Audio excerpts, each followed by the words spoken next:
Hello, friends. I'm Pastor Lori Bayan, and I welcome you again to this worship space online for Windsor Community United Methodist Church. We're about halfway through the summer and a series that we're calling Summer Selah, a different way of approaching our time together, where when we are in person, we are sharing one another's stories and building a sense of community together. And here online, I pray that you will do that as well in some way, whether it is talking to somebody at home with you or picking up the phone and reconnecting with somebody that maybe you haven't spoken to in a while. The questions that appear on the screen from time to time with a little bit of harp music played by Sally Fletcher are an invitation for you to do that. And today we're going to be talking about grief. This is something that is part of the human condition, reaches into each one of our lives. So as we listen to the poetry of Kate Bowler and Jessica Ritchie, some old comforting hymns, and reflect on these questions, I pray you will experience the presence of God embracing you.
Hi, I'm Jillian Kendall.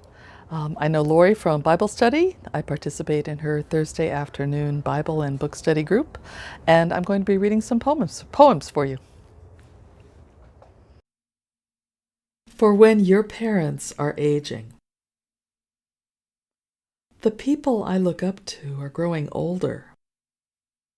The ones I don't want to have to learn to live without. I need their wisdom and their courage now more than ever, when time or illness or disease is unrelenting. Or they never became the person they hoped to be, and all I want to do is stop the clock. Of course, I knew this would happen, but find myself surprised when I notice them grayer, more delicate than in my mind's eye. I guess I thought they'd be around forever.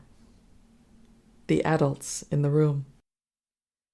The ones who would always be on my team, or know the right answer, or what to do in an emergency. But how our roles have changed. Blessed are we with hearts that desire to love well, through the difficulties to come, the scary, the tedious, the sad, amid the long, slow transition that is weighted with anticipatory grief, and yet is so full of promise for new chances, for new forgivenesses, and acknowledgments of past hurts, for new graces that may slip into the day.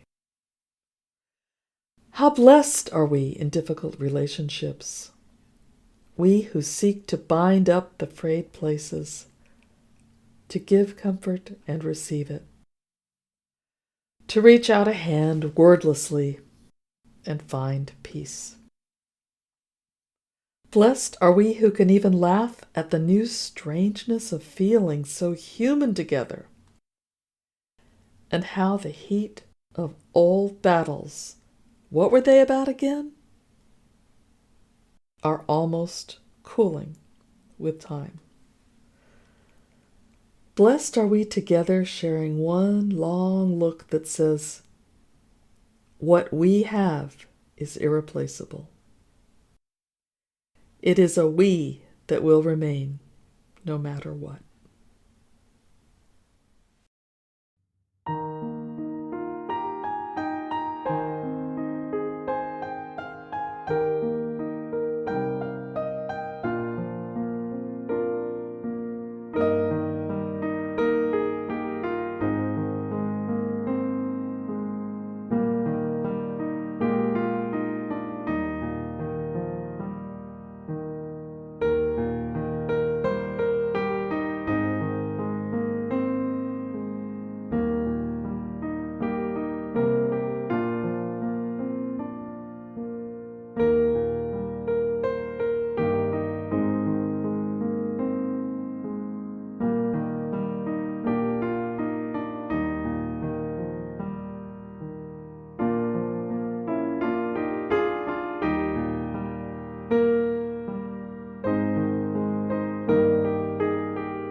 I come to the garden alone, while the dew is still on the roses, and the voice I hear falling on my ear, the Son of God discloses.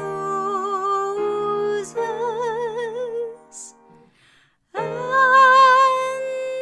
he walks with me, and he talks with me, and he tells me I am his own, and the joy we share as we tarry there, none other has ever known. He speaks, and the sound of his voice is so sweet the birds hush their singing, and the melody that he gave to me within my heart is ringing. And he walks with me, and he talks with me, and he tells me I am his own, and the joy we share as we tarry there, none other has ever known. I'd stay in the garden with him, though the night around me be falling, but he bids me go through the voice of woe. His voice to me is calling, and he walks with me, and he talks with me, and he tells me I am his own, and the joy we share as we tarry there, none other has ever known.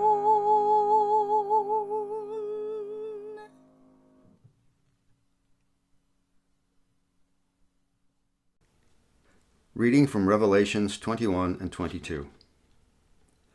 And I heard a loud voice calling from the throne, "Look, God's tabernacle is among humankind. God will live with them. They will be God's people, and God will be fully present among them. The Most High will wipe away every tear from their eyes, and death, mourning, crying, and pain will be no more, for the old order has fallen." The angel then showed me the river of life-giving water, clear as crystal, which issued from the throne of God and of the Lamb, and flowed down the middle of the streets. On either side of the river grew the trees of life, which produce fruit 12 times a year, once each month. Their leaves serve as medicine to heal the nations. There will no longer be any curse. The throne of the Almighty and of the Lamb will be there, and God's subjects will serve faithfully. They will see the Most High face to face and bear God's name on their foreheads. Night will be no more. They will need no light from lamps or the sun, for our God will give them light, and they will reign forever. The angel said to me, "These words are trustworthy and true."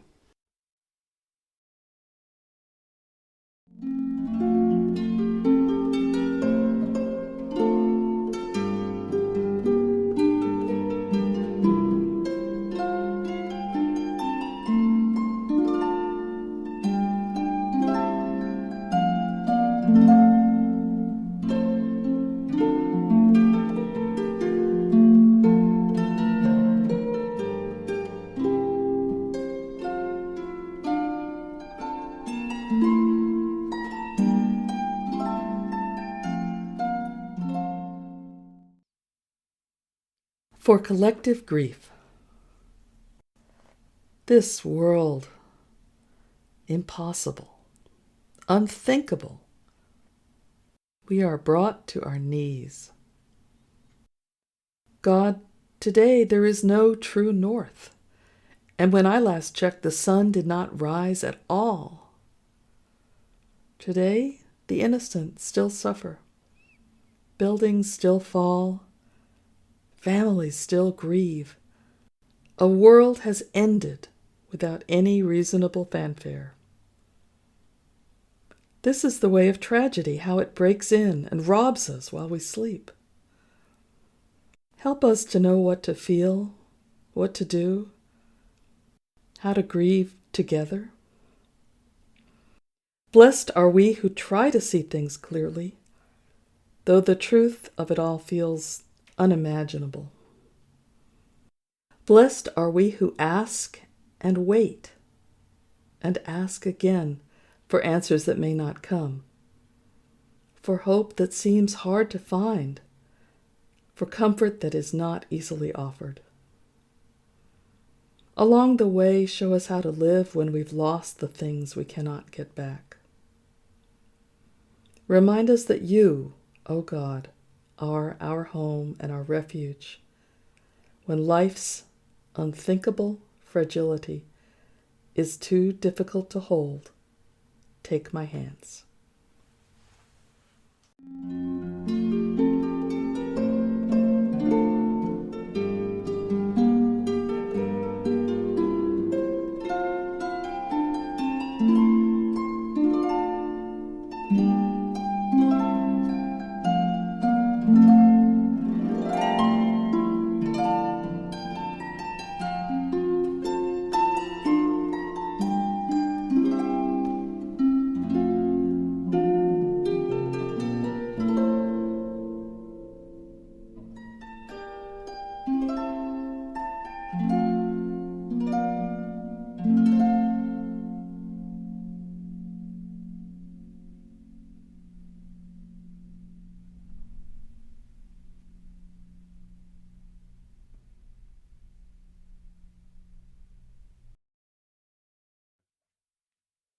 Reading from Isaiah 46. Listen to me, house of Leah, Rachel, and Jacob, and the remnant of the house of Israel. I carried you from your conception, I supported you from your birth, and even when you are old, I am with you, and when your hair turns gray, I will carry you still. I created you, and I will carry you. I will sustain you, and I will save you.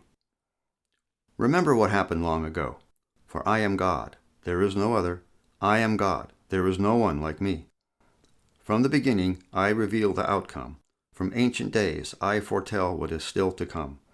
I say, my purpose will be fulfilled. I will bring about everything I have planned. For the courage to try, and the wisdom to know when to stop.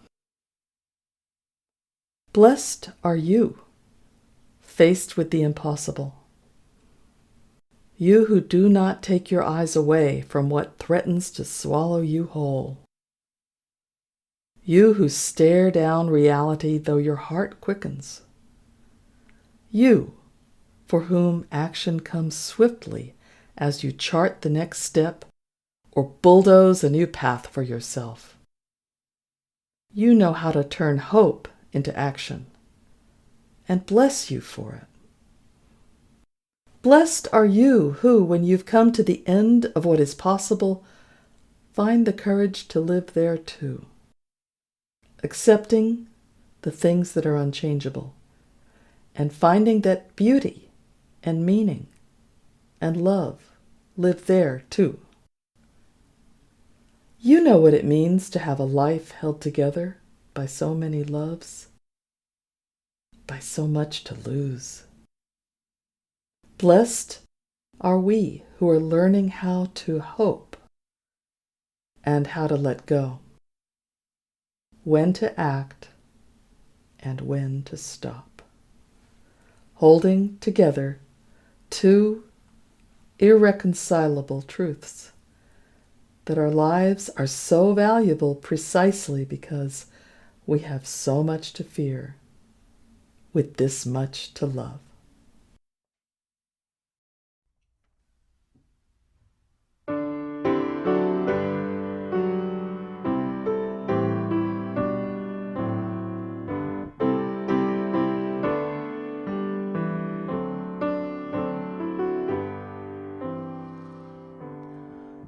For all the saints who've shown your love in how they live and where they move, for mindful women, caring men, accept our gratitude again.